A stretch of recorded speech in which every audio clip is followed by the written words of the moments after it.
Episode 105 Ishani का डर। Doctor Sunita के क्लिनिक से आने के बाद से सब कुछ बदल सा गया था।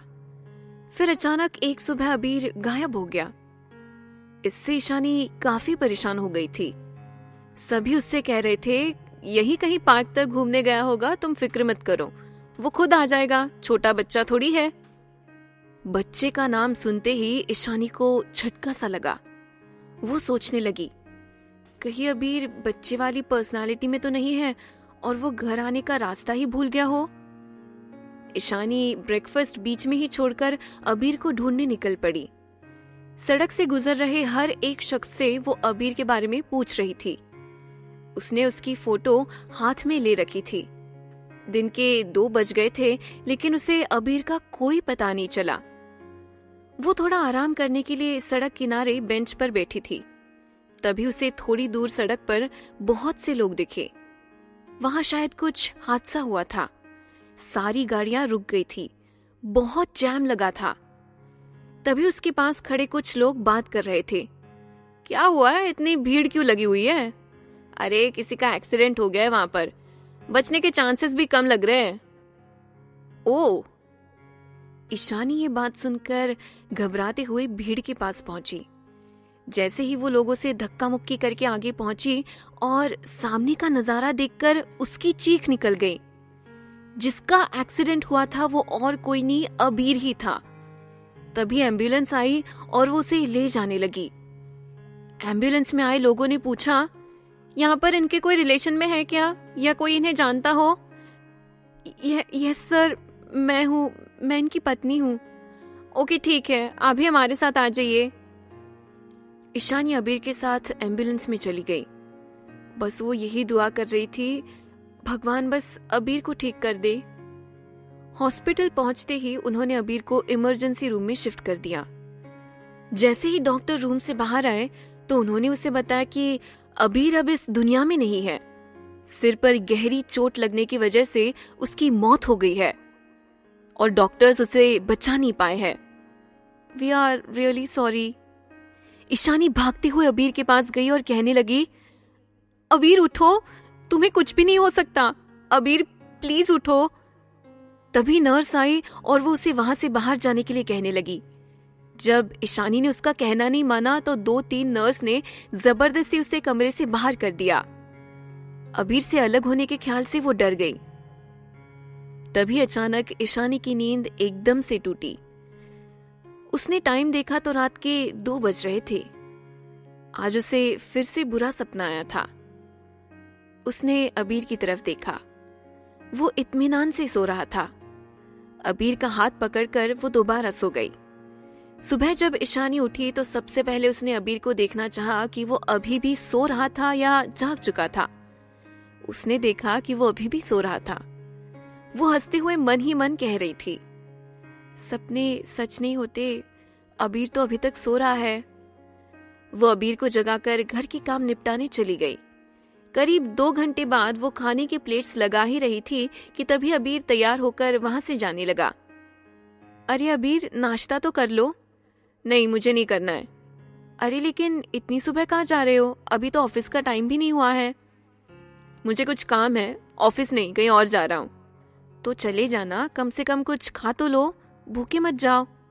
नहीं, इतनी जल्दी खाने का मन नहीं है मेरा, भूख लगने पर रास्ते में ही कहीं ब्रेकफास्ट कर लूंगा, बाय। अरे अबीर सुनो तो सही, तुम जा कहाँ रहे हो, मुझे बता तो दो। ईशानी को अपनी बातों का कोई जवाब मिलता उससे पहले ही अबीर वहां से जा चुका था। वो दरवाजे पर पहुंची और अबीर को जाते हुए देखती रह गई। वो कुछ सोच रही थी। भाभी, रिद्धिमा ने उसे दरवाजे पर खड़ा देखा तो आवाज दी, लेकिन उसने सुनी ही नहीं। भाभी आ जाओ, ब्रेकफास्ट करते हैं। हाँ आती हूँ। ईशानी ब्रेकफास्ट करने लग गई। ऑफिस के लिए तैयार होते हुए भी उसने सुनीता को कॉल लगाया, लेकिन उसे कोई जवाब नहीं मिला। उसने उसे मैसेज भी किया, लेकिन सीन हो जाने के बाद भी सुनीता की तरफ से कोई रिप्लाई नहीं आया। अब उसे फिक्र सताने लगी थी कि आखिर ऐसा हुआ भी क्या था कि अबीर के फर्स्ट सेशन में अबीर तो उसे कुछ बता ही नहीं रहा था और डॉक्टर ही एकमात्र सहारा थी जो उसकी मदद कर सकती थी। लेकिन कल से उन्होंने भी उसे कोई जवाब नहीं दिया था। दूसरी तरफ सुनीता और उसका डॉक्टर फ्रेंड दोनों अबीर के बारे में पता कर रहे थे। सुनीता को यही डर था कि अबीर अपनी पर्सनालिटी में नहीं है और वो सारी बातें उसने कहीं और बता दी तो उसकी बनाई हुई ये छोटी सी दुनिया खत्म हो जाएगी।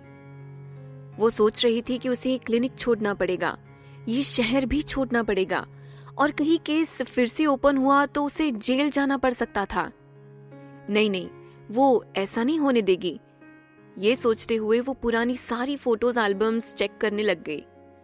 ईशानी ऑफिस तो गई थी, लेकिन उसका ध्यान काम में नहीं लग रहा था।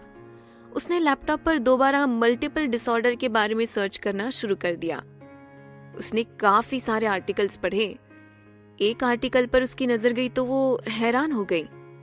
उसमें लिखा था, अगर कोई मरीज जिसे ये बीमारी हो और उसका टाइम से इलाज ना किया जाए तो किसी एक पर्सनालिटी का ही उसके शरीर पर कब्जा हो जाएगा। ज्यादा बेहतर यही रहता है कि उसे टाइम से ट्रीटमेंट मिल सके। ये पढ़कर तो ईशानी और भी परेशान हो गई। कहीं अबीर के बिजनेसमैन की पर्सनालिटी ही उसके शरीर पर हावी होकर कब्जा कर लेगी तो क्या होगा? मुझे ये सब रोकना होगा, मुझे अबीर को अबीर बनाना होगा। उसने डॉक्टर को फोन लगाया, लेकिन उसका फोन नहीं मिल रहा था। ऑफिस का सामान समेटकर वो खुद ही डॉक्टर सुनीता से मिलने चली गई। वो जब बाजार के पास से गुजर रही थी तो उसने एक जगह लोगों की भीड़ देखी।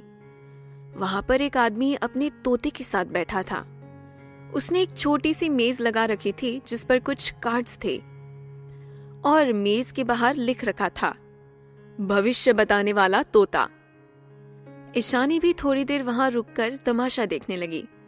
वहां से जाते हुए एक आंटी ने पूछा, भैया कितने में देते हो एक कार्ड? बहन जी मात्र 100 रुपए में आप अपना भविष्य जान सकते हो। उसने 100 रुपए तोते वाले को दिए तो तोते ने एक कार्ड निकालकर अपने मालिक को दे दिया। तोते वाले ने कार्ड लेकर उसे पढ़ना शुरू किया। बहन जी, इस कार्ड में लिखा है आप काफी टाइम से किसी चीज को बहुत चाह रही थी कि वो आपको मिल जाए। बस थोड़े ही टाइम में आपको वो चीज मिल जाएगी और आने वाले वक्त में आप बहुत खुश रहेंगी। उसकी बात सुनकर आंटी ने खुश होते हुए कहा, thank you so much, thanks a lot, बस ऐसे ही हो। कुछ लोग वहां खड़े बातें कर रहे थे। एक आदमी बोला, अरे मैंने काफी लोगों से सुना है ये तोता जो भी कार्ड निकालता है वो सच हो जाता है। दूसरा आदमी बोला, हाँ भाई, सुना तो मैंने भी है कि इसकी भविष्यवाणी सच होती है। पिछले महीने उसने एक बीमार औरत को बताया था कि अब उसे हॉस्पिटल से भी छुट्टी हो जाएगी और वो बिल्कुल ठीक हो जाएगी, और उसके अगले हफ्ते ही उसे सच में हॉस्पिटल से छुट्टी मिल गई और वो बिल्कुल ठीक हो गई। पहले आदमी ने इसकी बात पर सहमति जताते हुए कहा, हाँ ये बात तो मैंने भी सुनी थी, वो औरत उसे यहाँ धन्यवाद करने भी आई थी। ये सुनते ही तीसरा आदमी भी इनकी हाँ में हाँ मिलाकर बोला, हाँ तुम दोनों कह रहे हो तो हो सकता है कि सही बताता है, एक कार्ड की कीमत भी तो 100 रुपए है। ईशानी उनकी इन बातों को सुनकर और वो लोग जो वहां अपने भविष्य के बारे में जान रहे थे उन्हें देखकर हंस रही थी। इतनी मॉडर्न टाइम में भी ये लोग ऐसी अंधविश्वास वाली बातों पर यकीन करते हैं। ऐसा कुछ सच नहीं होता, इसमें बस एक जनरल सी बात होती है। ये लोग बस अंधेरे में तीर चलाते हैं, जहां कहीं इनका तीर निशाने पर लग जाता है लोग उसे सच मान लेते हैं। ये कुछ नहीं होता, बस आंखों का धोखा होता है। वो ये बातें सोच ही रही थी, पर तब भी वो ये जानना चाहती थी कि उसके साथ भविष्य में क्या होने वाला था। वो खुद को वहां तक जाने से रोक नहीं पाई। भैया जरा मेरे भाग्य में देखना कि क्या लिखा है, कहकर ईशानी ने उसे 100 रुपए दे दिए तो तोते ने उसे एक कार्ड निकाल कर दे दिया। कार्ड पढ़ने के बाद वो दुकान वाला बोला, इस कार्ड में लिखा है कि आपका कोई सपना पूरा होने वाला है। जिस बात का डर है अब वो सामने आने वाली है। ईशानी उसकी बात सुनकर डर गई, क्योंकि उसके मन में भी अभी बहुत सी बातें थी जिसका उसे डर था। भैया ये सारी बातें जो ये तोता बताता है क्या सच हो जाती है? अरे बिटिया ऐसा कुछ नहीं है, कई बार बातें सही भी हो जाती है और कई बार गलत भी। ईशानी को चुप देखकर वो फिर आगे बोला, बिटिया, कहने को तो एक दिन मुझे भी कार्ड मिला था कि मैं बहुत अमीर हो जाऊंगा, बहुत पैसे होंगे मेरे पास, लेकिन ऐसा तो कुछ नहीं हुआ। मैं आज भी सड़क किनारे बैठ के कमा रहा हूँ। बस किस्मत की बात है, जब सच होना होगा तो हो जाएगा, सब उस ऊपर वाले की मर्जी से होता है। उस कार्ड वाले ने उसे कार्ड दे दिया। ईशानी कार्ड लेकर आगे बढ़ने लगी। नहीं, ये सब सच नहीं हो सकता, ऐसा कुछ नहीं है, मेरे साथ कुछ भी बुरा नहीं होगा। मैं भी कहाँ इन अंधविश्वास की बातों में लग गई। ईशानी ये सोचकर वहां पड़े एक डस्टबिन में उसने कार्ड फेंक दिया। वो सुनीता के क्लिनिक पहुंचती तो उसे पता चला कि वो तो छुट्टी पर थी। रिसेप्शन पर उसने बता के रखा था कि किसी इमरजेंसी केस के लिए उसे 2-3 दिन के लिए आउट ऑफ स्टेशन बाहर जाना पड़ रहा था और यहाँ के सारे केसेस वो वहां से आकर देखेगी। वो किसी के फोन या मैसेज का जवाब भी नहीं दे पाएगी। ईशानी को समझ आ गया कि डॉक्टर इतने दिनों से कॉल रिसीव क्यों नहीं कर रही थी। वो जरूर किसी इम्पोर्टेंट काम में बिजी होंगी। 2-3 दिन बाद डॉक्टर से मिलने आ जाऊंगी। ईशानी क्लिनिक से सीधा घर वापस आ गई।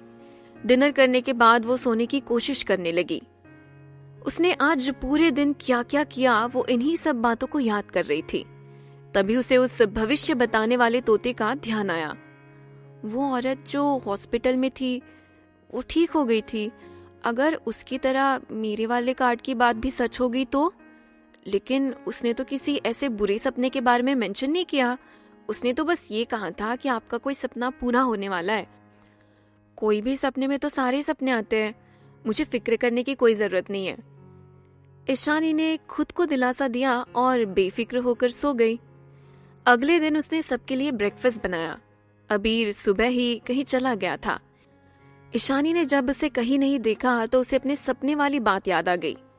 वो बुरी तरह से डर गई। घर में सबसे पूछने पर उन्होंने बताया कि उन्होंने भी अबीर को नहीं देखा था।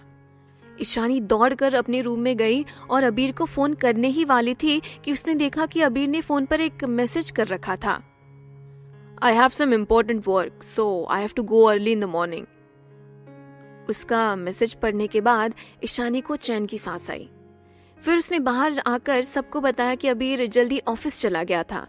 उसे कुछ काम जल्दी था तो जाना पड़ा। ईशानी ने ब्रेकफास्ट करते करते उसे जवाब दिया, इट्स ओके, ब्रेकफास्ट भी कर लेना। तुरंत ही अबीर का रिप्लाई भी आ गया, थोड़ी देर में कर लूंगा। ब्रेकफास्ट करने के बाद ईशानी ऑफिस के लिए रेडी हो गई। वो गाड़ी में बैठी थी और अपने फोन में कुछ काम करने में बिजी थी। तभी उसे कुछ याद आया और उसने सुनीता के क्लिनिक में रिसेप्शनिस्ट को फोन किया। हाय, डॉक्टर सुनीता वापस आ गई है क्या? मेरी उनसे अपॉइंटमेंट थी। नहीं, डॉक्टर तो अभी वापस नहीं आई है, हमारा भी उनसे कोई कांटेक्ट नहीं हुआ है। ओके ठीक है, जब भी वो वापस क्लिनिक आए तो प्लीज आप मुझे जरूर इन्फॉर्म करना, मुझे उनसे बहुत जरूरी काम है। ओके मैम, डॉक्टर जैसे ही क्लिनिक में रिपोर्ट करती है मैं आपको मैसेज या कॉल कर दूंगी। Thank you so much, have a nice day ma'am. Ishani office पहुंचकर काम कर रही थी। तभी उसके एक कॉलीग ने उसे कार्ड दिखाया।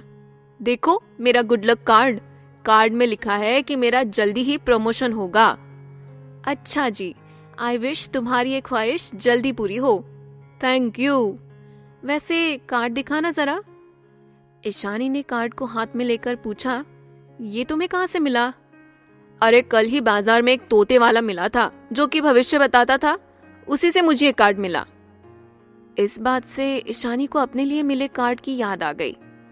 तुम भी इन बातों पर यकीन करते हो? ऐसा कुछ नहीं होता, ये बात बस खुद के मानने पर है। आप जैसा सोचेंगे वैसा ही होगा। ईशानी, तुम्हें यकीन नहीं तो रहने दो, मुझे मेरा कार्ड दे दो तुम, मैं तो बहुत यकीन करता हूँ कि ये सब सच होता है। कहकर उसका कलीग उससे अपना कार्ड लेकर वहां से चला गया। वो दोबारा लैपटॉप पर काम करने लग गई। तभी लैपटॉप पर उसे एक न्यूज की नोटिफिकेशन आई। उसके डर जाने के लिए ये नोटिफिकेशन ही काफी थी। Fire in heartbeat cafe, see latest news.